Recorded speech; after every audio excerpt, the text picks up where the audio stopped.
Hi guys, আজ আমরা একটা সুন্দর জায়গায় ঘুরতে এসেছি। তো এই পুরো জায়গাটা আপনাদের ভিডিওর মাধ্যমে দেখাবো। তো আপনারা দেখুন ভিডিওটা, আর জায়গাটার নামও আপনাদের সাথে শেয়ার করবো। তো ভিডিওটা স্কিপ না করে প্রথম থেকে শেষ অবধি দেখবেন, আর ভালো লাগলে অবশ্যই লাইক, কমেন্ট, শেয়ার আর সাবস্ক্রাইব করতে ভুলবেন না। আজকের ব্লগে শুধু আজকে আমি আর আমার বোন নেই, তো আজকে আমাদের সাথে আমার মা বাবাও রয়েছে। এই হলো আমার মা, ইনি হলেন আমাদের বাবা। তা সবাই মিলেই আজকে এসছে এই জায়গাটাতে। তো আপনাদের সাথে পুরো ভিডিওটা শেয়ার করব। আজ আপনাদের ভিডিওর মাধ্যমে যে জায়গাটা শেয়ার করব সেটা হলো মিলনী মাঠ বলে একটি জায়গা। তো যারা দক্ষিণেশ্বর এলাকার মধ্যে থাকেন তারা অবশ্যই এই জায়গাটার সাথে পরিচিত এবং জেনেনও, কিন্তু দক্ষিণেশ্বর এলাকার বাইরেও তো অনেকজন থাকেন যারা এই জায়গাটা হয়তো সেভাবে জানেন না। তো তাদের জন্যই এই ভিডিওটা। তো ভিডিওটা আপনারা স্কিপ না করে প্রথম থেকে শেষ অবধি দেখবেন। আমরা একটা বিয়েবাড়ির অনুষ্ঠানে এখানে এসেছিলাম। তো এই যে মিলনী ক্লাব বলে আপনারা যেটা দেখলেন, এই ক্লাবের পরেই মাঠটা রয়েছে, আগে ক্লাবটা। তো এই ক্লাবেই ভাড়া নেওয়া হয়েছিল একটা বিয়েবাড়ির অনুষ্ঠানে। তো আমরা সেই অনুষ্ঠানেই এসেছিলাম, সেখানে সত্যি তারপরে এই মাঠটাতে ঘুরে ভিডিও বানিয়েছি আপনাদের জন্য। তো আপনারা পুরো ভিডিওটা দেখবেন, আশা করছি ভালো লাগবে। এটা হলো পুরো মাঠটা, মিলনী মাঠ যে মাঠটা। তো খুব বড় মাঠটা, এই মাঠে স্পোর্টস হয়। খুব সুন্দর মাঠটা, দেখলেই আপনারা বুঝতে পারবেন। মাঠের চারপাশে গাছপালা রয়েছে।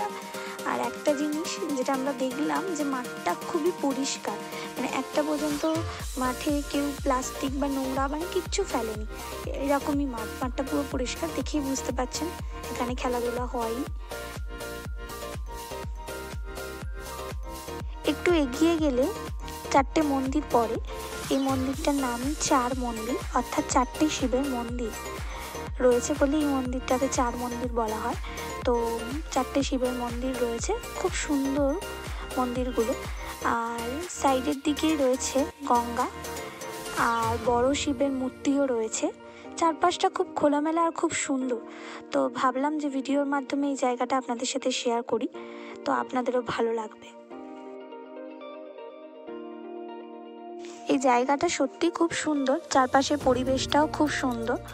আপনারা যদি আসেন তো এই জায়গাটা ভালোভাবেই ঘুরতে পারবেন। বিকালবেলার দিক করে এলে এই জায়গাটা খুব সুন্দরভাবে ঘোরা যাবে। দেখুন এখানে বাচ্চাদের খেলার জন্য দোলনা, স্লিপ সব কিছুই রয়েছে। চাইলে কেউ এই গঙ্গার পাড়ের সামনে বসতেও পারে, সুতরাং বসার সিটও রয়েছে।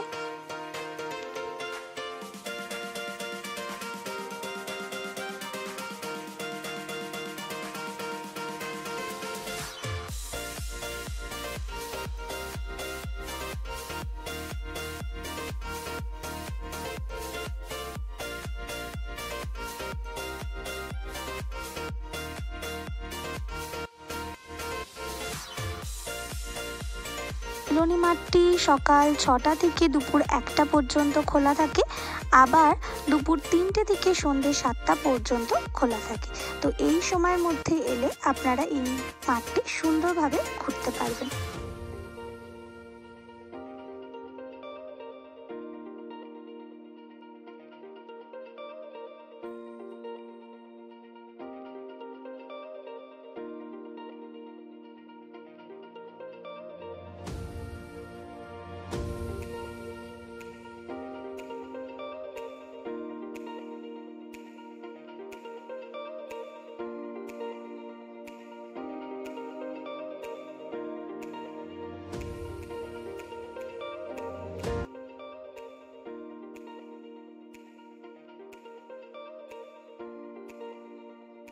আপনাদের মাঠের চারপাশটা ঘুরিয়ে দেখালাম, এবার গঙ্গার পাড়টা দেখাবো। দেখুন এটাও খুব সুন্দর, এখানে সিঁড়িগুলোও পুরো বাঁধানো। তার উপরে দেখুন দুধারে যে বসার জায়গাও রয়েছে সেটাও সুন্দরভাবে বাঁধানো। দেখুন এখানে সুন্দর একটা আলপনাও করা রয়েছে। খুব সুন্দর জায়গাটা, আপনারা এলে এই জায়গাটা খুব সুন্দর লাগবে আপনাদের। আপনারা এখানে দাঁড়িয়ে অনেক ফটোও তুলতে পারবেন, যারা অনেক ফটো তুলতে চায়। তো এই জায়গাটা তাদের জন্য খুবই সুন্দর। চারপাশটা এত সুন্দর, আপনারা ভিডিওটা দেখলেই বুঝতে পারবেন। তো খুবই সুন্দর জায়গাটা, খুবই সুন্দর। আমরাও এই বিয়েবাড়ির সূত্রে এসেছিলাম বলে এই জায়গাটা একটু ঘুরে দেখলাম। তো খুবই সুন্দর জায়গাটা। তো আপনাদের সাথেও ভিডিওর মাধ্যমে সেটাই শেয়ার করার চেষ্টা করলাম।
ভিডিওটা আপনাদের কেমন লাগলো তা অবশ্যই কমেন্টের মাধ্যমে জানাবেন।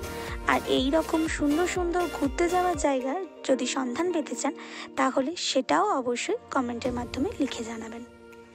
এছাড়াও এই ভিডিওটা আপনারা বেশি বেশি করে শেয়ার করে দিন, যাতে আপনাদের সাথে সাথে অন্যরাও এই ভিডিওটা দেখার সুযোগ পায়। আর ভিডিওটাতে অবশ্যই লাইক করে দেবেন। আর যারা আমাদের চ্যানেলে নতুন তারা অবশ্যই চ্যানেলটাকে সাবস্ক্রাইব করে দেবেন। Thank you.